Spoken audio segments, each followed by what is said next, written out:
Kalau ada orang bilang gak boleh ikut tradisi, ini berarti orang ini tidak pernah ngaji.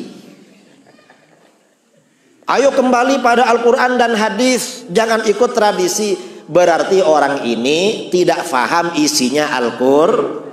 Ini oleh orang-orang Wahabi difitnah, diprovokasi. Gimana itu orang Ahlus Sunnah itu? Tetangganya mati, satu kampung minta makan. Dasar tidak punya hati.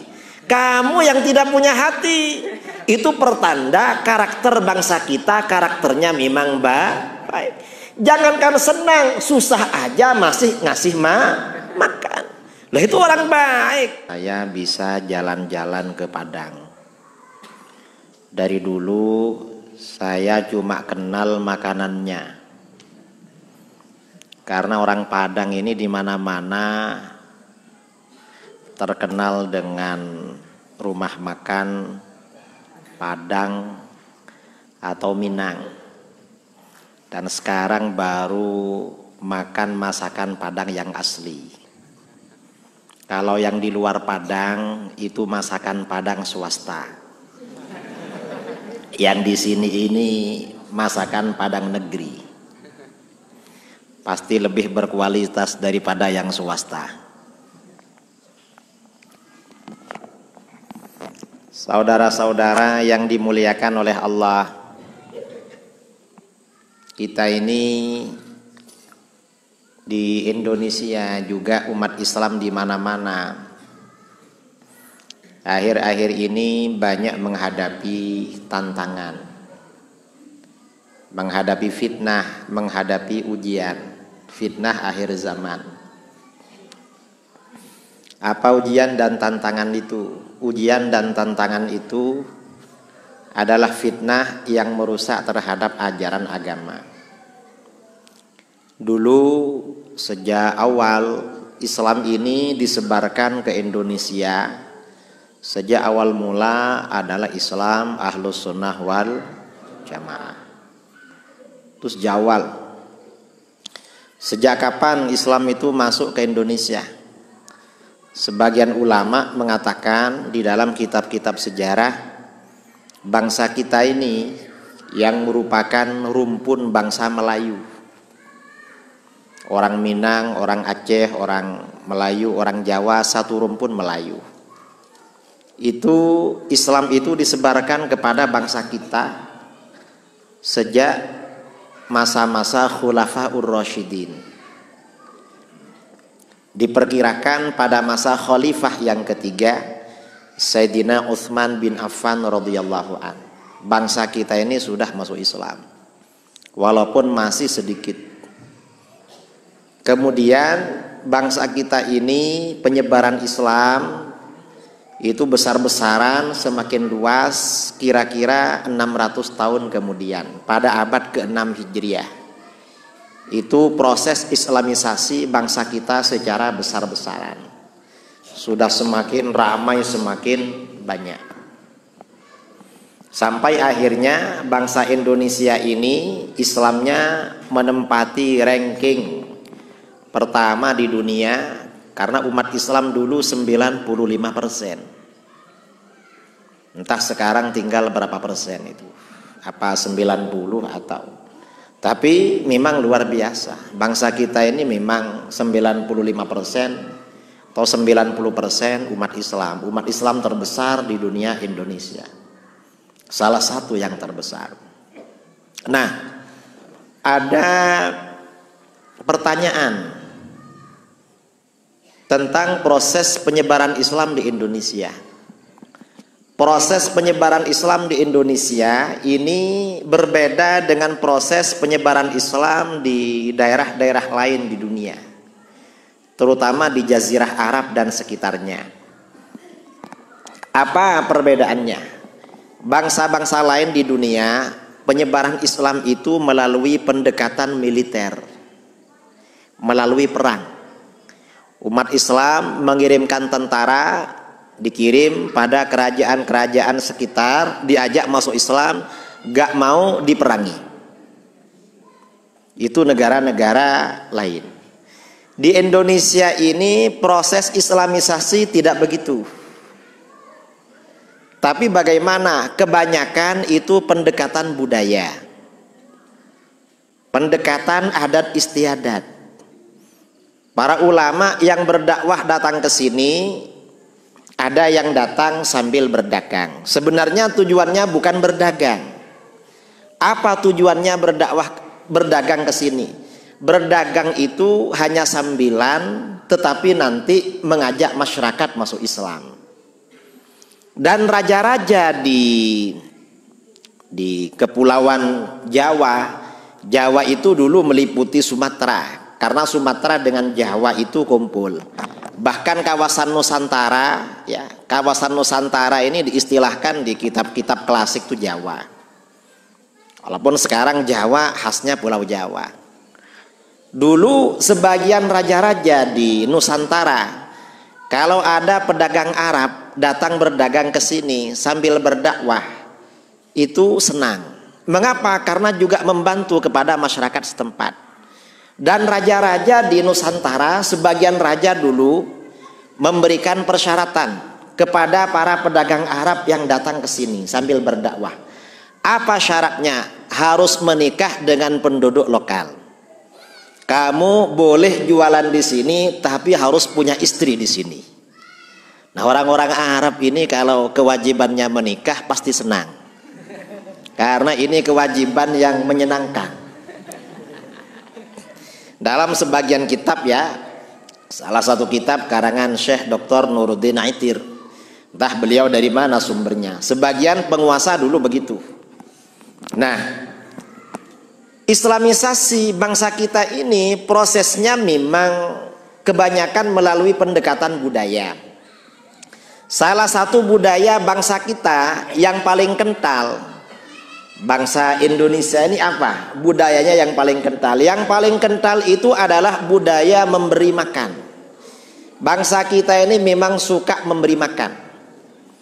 Mengapa senang memberi makan? Karena negara kita ini kan negara subur. Tidak seperti negara Timur Tengah. Karena subur, curah hujan luar biasa. Saya ini mulai berangkat dari Jakarta, di atas langit itu banyak mendung, turun hujan terus sampai kedinginan sekarang ini. Cuma untungnya setelah masuk ke masjid, karena banyak orang, lumayan agak hangat. Tadinya dingin.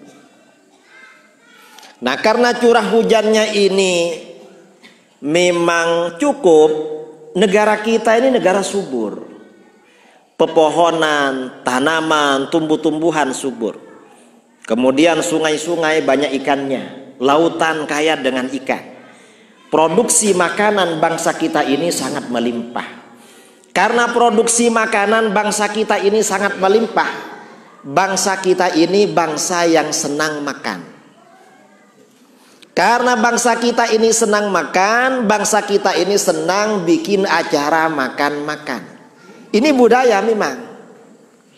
Anaknya lahir selapanan, kalau di Jawa selapanan. Menikah ngasih makan orang. Nanti istrinya hamil dapat, kalau orang Jawa entah di sini, hamil dapat 4 bulan ngasih makan orang. Dapat 7 bulan makan lagi. Nanti lahir dapat 40 hari selapanan makan lagi. Waktunya bayi umur 7 tahun 7 bulan turun ke tanah ngasih makan lagi. Nanti kakeknya meninggal dunia ngasih makan orang. Ini bangsa kita ini memang suka memberi makan. Nah, ketika para ulama Timur Tengah datang berdakwah ke sini, tradisi-tradisi seperti itu dibiarkan tetap berjalan. Mengapa dibiarkan? Ya karena Islam memang tidak anti budaya. Islam itu tidak anti tradisi. Islam itu dapat bersenyawa sejalan dengan tradisi selama tidak dilarang di dalam agama. Di dalam Al-Quran Allah subhanahu wa ta'ala berfirman, khudhil afwah wa'mur bil urfi wa a'rid anil jahilin. Ambillah sifat pemaaf. Al-Quran memerintahkan Rasulullah SAW, ambillah sifat pemaaf. Wa'mul bir urfi, suruhlah orang melakukan uruf. Uruf ini artinya apa? Kata para ulama, wal muradu bil urfi ma ya'rifuhun nas wa yata'arafunahu fi ma bainahum. Uruf ini maksudnya hal-hal yang dikenal oleh masyarakat dan dijadikan tradisi di antara mereka. Artinya apa? Al-Quran memerintahkan Rasulullah Shallallahu Alaihi Wasallam agar menyuruh umatnya menjalankan tradisi yang baik. Berarti kalau begitu agama tidak anti tradisi. Karena perintah Al-Quran seperti itu, maka Rasulullah Shallallahu Alaihi Wasallam di dalam dakwahnya juga tidak lepas dari pendekatan tradisi. Kita ini kalau belajar agama di pondok-pondok atau di Al-Azhar atau di mana, belajar hadis, belajar fikih, nanti banyak dijumpai hukum-hukum agama yang sebenarnya oleh Rasulullah Shallallahu Alaihi Wasallam diambil dari tradisi sebelumnya. Contohnya apa? Contohnya akikoh.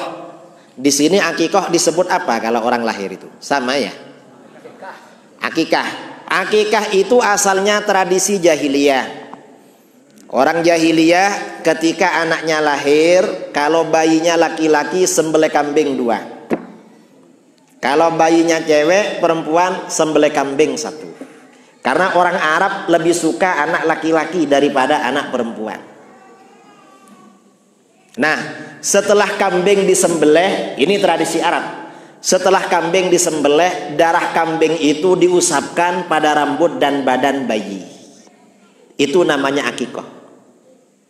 Jadi darahnya diusapkan.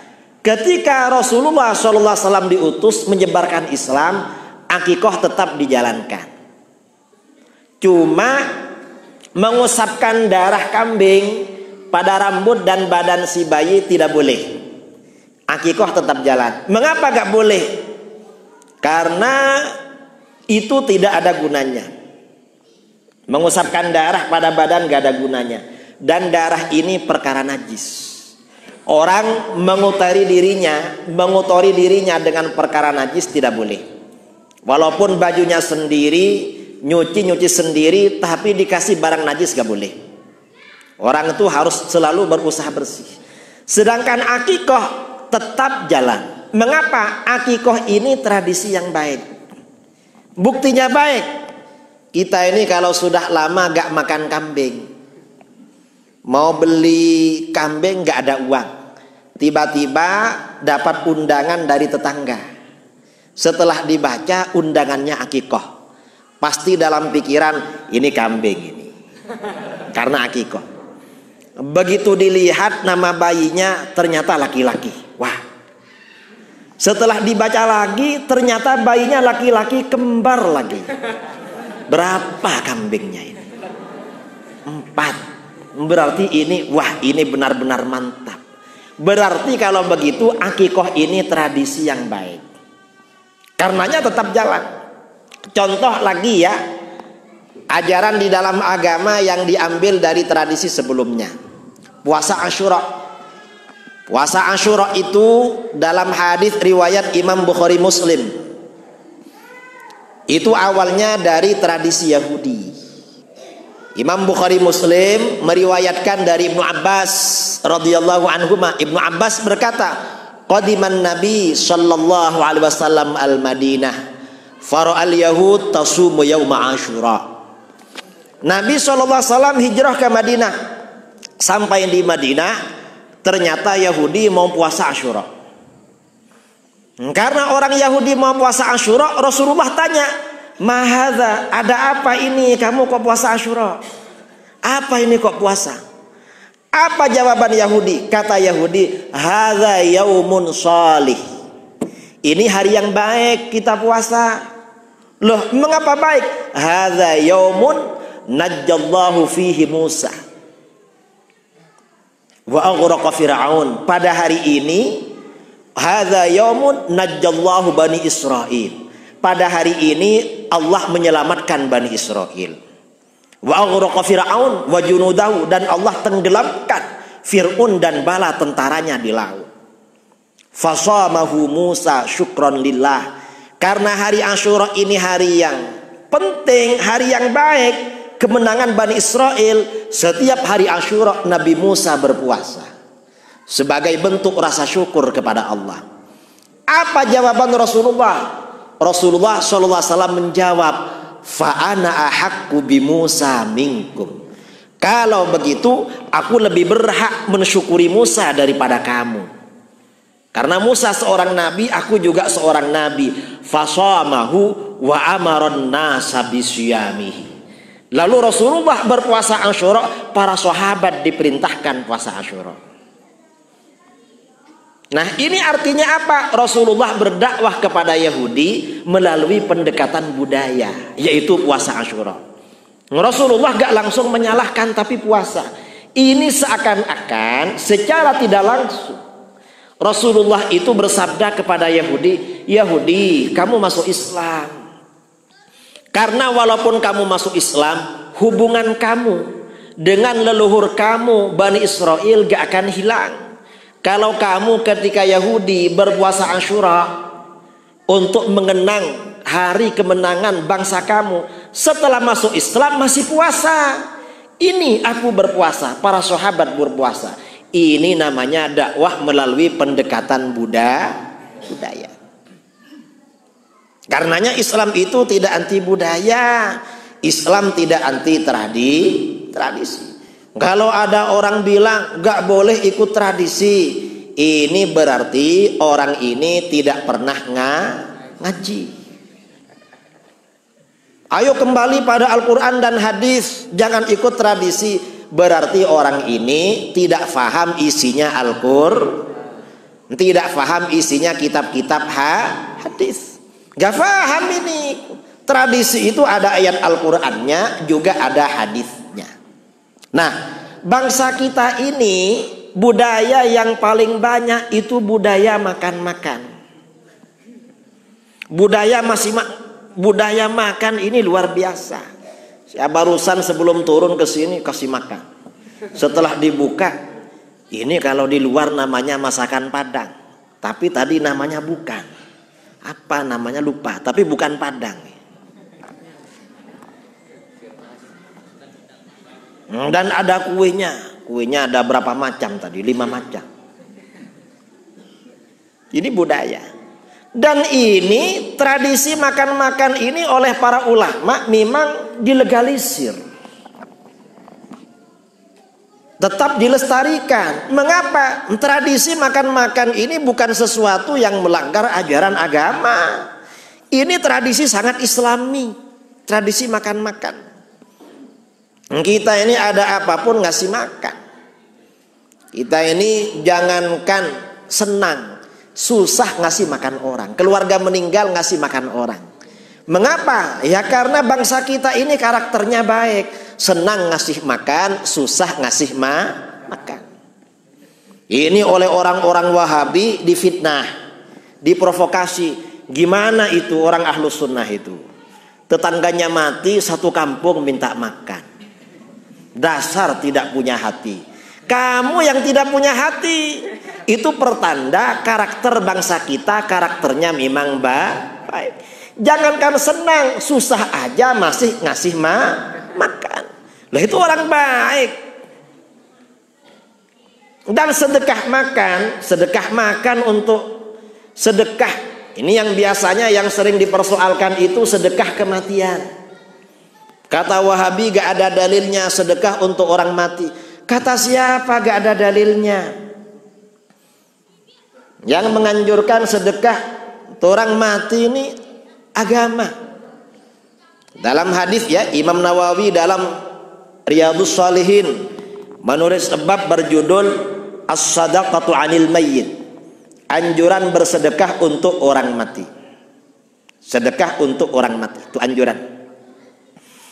Ketika menyampaikan bab ini, Imam Nawawi menyampaikan dalil hadis riwayat Imam Bukhari Muslim dari Aisyah radhiyallahu anha, anna rajulan atan nabiyya sallallahu alaihi wasallam faqal.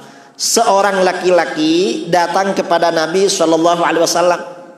Lalu laki-laki itu bertanya, "Ya Rasulullah, hai Rasulullah, inna ummi uftulitat nafsaha wa lam tusi."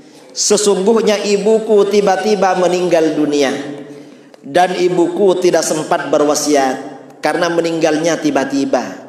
Wa uraha law takallamat tasaddaqat, saya kira seandainya ibuku sempat berkata-kata, pasti beliau berwasiat untuk bersedekah. Afalaha ajrun in tasaddaqtu anha, apakah ibuku dapat pahala kalau aku bersedekah untuk beliau? Apa jawaban Rasulullah? Rasulullah menjawab, na'am, iya, ibumu dapat pahala kalau kamu bersedekah untuk ibumu. Berarti sedekah untuk orang mati bermanfaat. Yang bilang gak bermanfaat berarti gak pernah baca kitab Riyadhus Shalihin, gak pernah baca kitab Sahih Bukhari. Ya cuma ngomongnya kembali pada hadis. Kitab hadis gak pernah dibaca. Itu mereka. Dan memang kita ini kalau bersedekah dianjurkan pahalanya diniatkan untuk orang tua yang meninggal. Dalam hadis riwayat Imam At-Tabrani, Rasulullah SAW bersabda, "Idza tasaddaqa ahadukum bisadaqatin tatawu'an falyaj'alha an abawaihi." Kalau salah seorang kamu mengeluarkan sedekah sunnah, maka niatkan pahala sedekah itu untuk kedua orang tua kamu. Sedekah makanan untuk acara di masjid, niatkan dalam hati, pahalanya untuk almarhum almarhumah orang tua. Ada fakir miskin, kasih santunan dalam hati, pahalanya untuk almarhum almarhumah orang tua. Ada anak yatim atau piatu, kasih sedekah dalam hati, pahalanya untuk almarhum almarhumah.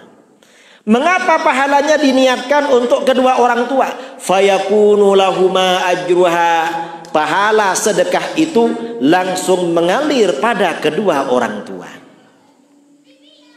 Kalau pahalanya mengalir pada orang tua, kita yang bersedekah dapat apa? Jangan khawatir. Wala yanqusuhu min ajriha syai'. Kamu yang bersedekah tidak akan kurang sedikit pun dari pahala sedekah kamu. Orang tua dapat pahala sedekah itu secara full, secara penuh, kamu juga penuh. Ini sedekah. Artinya apa? Sedekah untuk orang tua yang sudah meninggal memang sangat dianjurkan. Begitu dalil ini kita sampaikan, apa kata Wahabi? Ada orang Wahabi dari barat, entah barat atau utara bingung, dari Malaysia, kirim video melalui YouTube. Apa kata dia? Kata dia, gak apa-apa sedekah untuk orang mati, siapa yang ngelarang? Tapi jangan pakai makanan, jangan pakai minuman. Pakai apa? Kalau mau sedekah untuk orang mati, bangun masjid, bangun madrasah, bangun surau. Loh, suruh bangun masjid, dari mana uangnya? Dan masjid di kampung-kampung sudah ada. Kalau nanti dibangun lagi, jamaahnya siapa? Imamnya siapa? Oh, masjid yang ada kadang-kadang bingung cari imam, tambah masjid lagi. Dan ini mereka gak ngerti mengapa para ulama melegalisir sedekah makan dan minum. Itu bukan asal-asalan, itu bukan tanpa dalil, bukan. Tetapi mengapa? Karena sedekah yang paling utama, nomor satu kata para ulama adalah air. Dalam kitab Fathul Mu'in, Fathul Wahhab, Minhajul Qawim, dan kitab-kitab yang lain, para ulama mengatakan afdhalus sadaqah alma, sedekah yang paling utama adalah air. Sedekah yang paling besar pahalanya adalah air. Mengapa air? Karena di dalam hadis riwayat Imam Abi Dawud dari Sa'ad bin Ubadah radhiyallahu an, Sa'ad bin Ubadah bertanya, "Ya Rasulullah, ayyus sadaqati a'jabu ilaik?" Hai Rasulullah, sedekah apa yang paling engkau senangi? Apa jawaban Rasulullah? Rasulullah menjawab, alma, air. Sedekah yang paling disenangi oleh Rasulullah sedekah air. Mengapa air? Air ini paling banyak dibutuhkan orang. bangun tidur mau minum cari habis kerja minum naik mobil minum sambil ceramah minum air. Jadi minum air. Kalau ceramah makan kue ya gak jadi ceramah. Kalau minum air ini enak, nanti suara segar lagi. Walaupun airnya air putih. Ini panitia ini menjaga kesehatan saya. Makanya dikasih air putih. Padahal kita ini normal-normal saja. Dikasih yang agak berwarna juga oke. Dikasih yang ada jahenya oke juga. Cuma ini mungkin untuk menjaga stamina kita.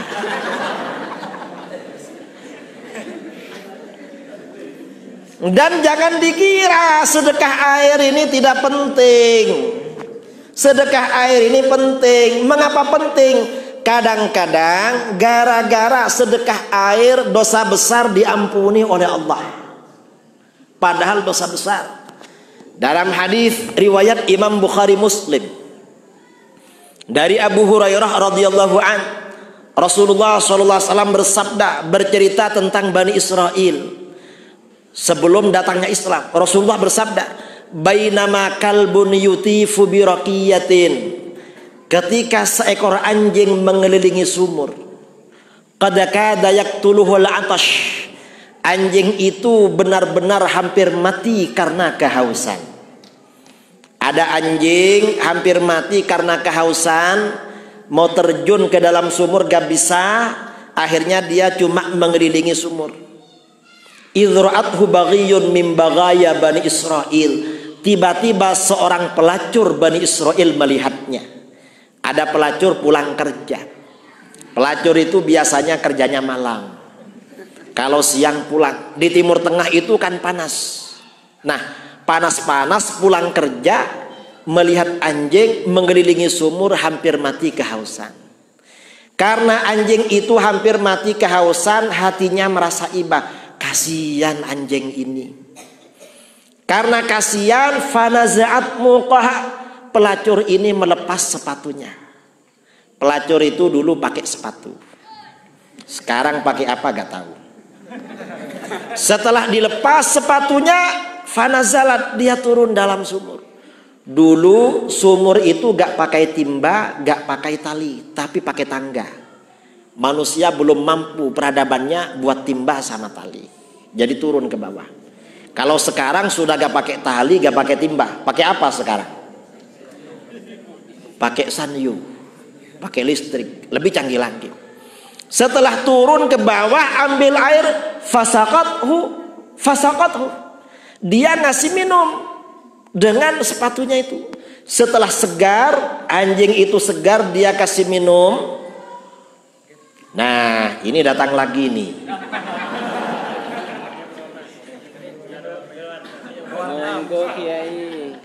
Ini sedekah paling utama ini. Wah, mantap ini. Langsung diamalkan.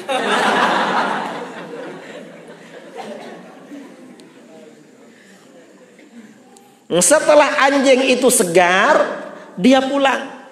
Setelah pulang, meninggal. Apa yang terjadi? Gara-gara ngasih minum anjing, faghufira laha bihi, Allah ampuni dosanya sebagai pelacur. Gara-gara ngasih minum anjing. Padahal yang dikasih minum anjing. Gimana kalau yang dikasih minum itu manusia? Pasti lebih mantap pahalanya. Karena manusia itu makhluk yang mulia, dimuliakan oleh Allah. Walaqad karramna bani Adam. Sungguh benar-benar kami muliakan anak cucu Adam. Apalagi manusianya itu orang Islam. Apalagi Islamnya ahlus sunnah wal. Apalagi sedang ceramah. Padahal itu ngasih minum anjing, dosanya diampuni sebagai pelacur. Saudara-saudara pernah ngasih minum anjing? Pernah? Gak pernah? Kalau ada anjing mendekat, kira-kira cari air apa cari batu? Padahal anjingnya minta minum. Berdasarkan hadis ini, kata para ulama, orang yang punya hewan ternak, punya ayam, punya kambing, dikasih minum, dikasih makan, itu mengurangi dosa. Punya kambing, punya ayam, punya sapi, ternak ikan, ternak apa lagi? Terserahlah. Dikasih makan itu mengurangi dosa. Karenanya kalau banyak dosanya, yang banyak ayamnya. Padahal itu hewan. Apalagi kalau yang dikasih makan itu manusia. Karenanya seorang ayah ngasih makan anak-anaknya dan istrinya mengurangi dosa. Kalau banyak dosanya, yang banyak anak. Kalau masih banyak lagi, tambah istrinya. Istrinya tanya, abang kok kawin lagi? Saya ini banyak dosa. Ngasih belanja sama kamu, dosa saya dikurangi. Cuma kan punya saya banyak sekali. Kalau cuma kamu yang ngurangi, kapan habisnya? Makanya tak tambah lagi. Nah, ini artinya apa? Ngasih minum itu pahalanya sangat besar. Jangan dikira ngasih minum gak penting. Karenanya perlu dicoba yang ada warnanya. Biar ternyata hangat. Insya Allah nanti ceramahnya tambah hangat ini.